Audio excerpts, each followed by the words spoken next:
Welcome to the Fan2Fan Podcast 5 Minute Frights, wherein, give or take 5 minutes, we'll try to share something creepy, kooky, mysterious, spooky, something fun and frightful that you can add to your to-watch queue as we all get ready for Halloween season. My name is Bernie Gonzalez, and on this episode, we have comic book writer J. Michael Donohue. He wrote the comic book anthology Morsels and the sequel Morsels, The Main Course. Think of a horror comic book anthology in the style of Tales from the Crypt and EC Comics. You can find Jay on social media at J. Michael Donohue, and also check out his website, jmichaeldonohue.weebly.com. Jay's a huge horror fan, and when we got to talking about some of his favorite horror movies, he threw out an underrated movie, a sequel, that recently popped up on his to-watch list, 1990's The Exorcist Part 3.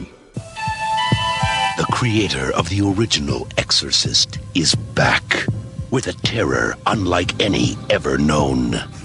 Just behind this door.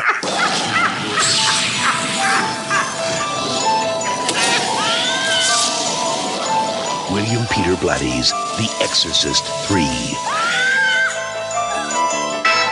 Just a stunning, amazing movie. Absolutely stunning. Down to the acting, storytelling, everything. What I have made a pledge and I really want to do this year, how many amazing horror movies have been lost just because it has a number 2, a number 3, a number 4 on it. You know what I mean? Like, because when you really think about it, I mean, Exorcist is like a masterpiece. It's a classic. You know, you think you can't touch that.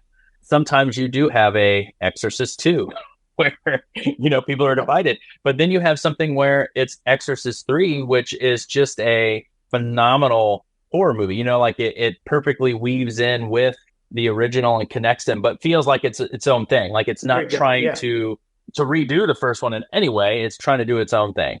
Like, I just absolutely, love that movie. And it's really funny because when I watched it a few years ago, it's like, everybody talks about this. I think I steered clear because I'm like, oh, it's a third Exorcist movie. Yes. Like, that's going to be great.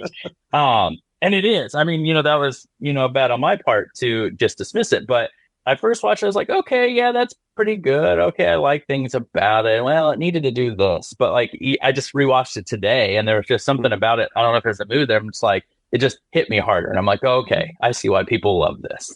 Like, this goes hard. And I mean, and maybe I'm missing it, but like everybody talks about obviously the movie on a whole and how good it is. But God, Brad Dourif's performance in that movie is just insane. I mean, next level insane. And I don't hear a lot of people talk about him, more specifically. I feel like he kind of gets stuck as he's Chucky.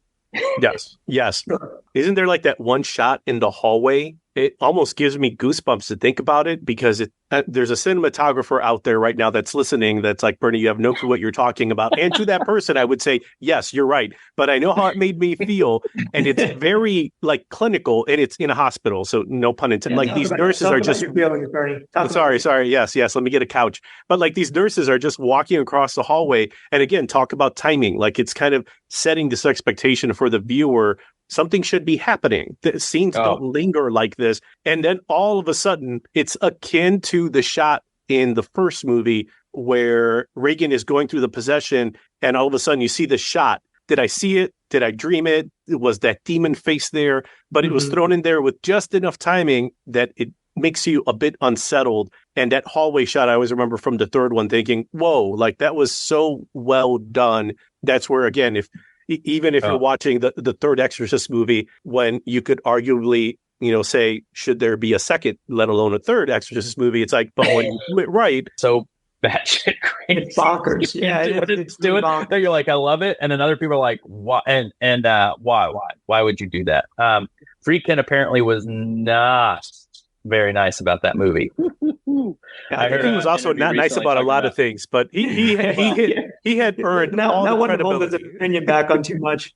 Yes. I mean, not to get us too diverted off on Exorcist movies, but I will say, that in Exorcist 3, I mean, like jump scares get a bad rap and rightly so, because, you can look at it as a cheap way to try and just get an audience reaction. But if you're gonna have a jump scare, like that one in Exorcist 3 is got to be up there. Yeah. You sit on this wide shot, solid shot of the hallway, and it's like you do for like probably a good or it feels like 10 minutes, but maybe 5 minutes. But you're just on there, and it's like the security guard's there, and he's just doing what he's doing, and the nurse says, "Well, then you're hearing this like creaking noise, and the nurse is like doing her thing, and then she like disappears off screen, comes back on screen, goes into this room, and it's just ice, like, oh, it's getting breaking apart, and then this you kind of get a little bit of a tension break because it's like you get a jump scare of a patient in the room, and he's just vulgar and mean and this and that, and so she goes back out, and what I never realized is the room. It, like I said, there's things I missed the first time viewing, is that the room she is the jump scare comes from is the priest's room that was killed. And so it was a crime scene, and it was locked. And so you see her go, and then she goes back, and then the security guard comes back, and then he leaves, and then she goes around, and because she notices something, and there's a couple cuts, but generally it's almost all that hallway, just that wide shot. And then just seeing her come around, you see her from like the side, look in the room, because she thinks she sees something in there, turns on the light, nothing, turns off the light, closes the door, locks it, and she turns, and immediately as you turn, the door opens, and it's just the body coming out with those huge shears behind her, but it like zooms in on the yeah. And that's what you're just like, oh God, knowing what was happening, you're kind of like, happen already, like, come on. You'll have to, when you watch Exorcist 2, you'll have to tweet it out, because I'm curious to get your take on it. Because I hadn't seen it in years, and I remember I'm like, this movie, I don't even know what's going on, because I saw it really young. And then I got invited on another podcast that basically they just discuss sequels. And so we had them on, and so like, oh, you should come on, like, just give us some movies. Like, we're going to do Exorcist 2. I'm like, all right, I'll revisit that. And so I had to rewatch it, and I'm like, what am I even watching right now? Like, I went on their show dressed as a priest, and we had a lot of fun with it. Like, it was just, we had a lot of laughs. Again, like, I can't say that it's a good film, and I can't even say that I really liked it, but it was interesting to go back and revisit it after all those years and just kind of see like what they were trying to do. Yeah. He's talking about the Sequels Only podcast with Doug and Jamie. What you were talking about, Jay, reminded me of a recent conversation Pete and I had with Josh Spiegel, who has a YouTube show where he focuses on horror timelines. But he brought up a really good point that, especially with horror films, unlike other films that get sequels, because you may have one character that you're following, but in horror films, the villain, Michael Myers, Jason, Freddy, they're typically the one constant in all the movies. And it kind of forces the filmmakers to reinvent, because you have to. It's like, yes, you can go to Camp Crystal Lake so many times, but maybe at some point you bring in a young director, a writer, someone that's like, hey, what if we just take him out of Crystal Lake and he goes to, I don't know, Manhattan? All right, let's give it a shot. There's something about that with horror movies that kind of allows for reinvention, which is kind of neat.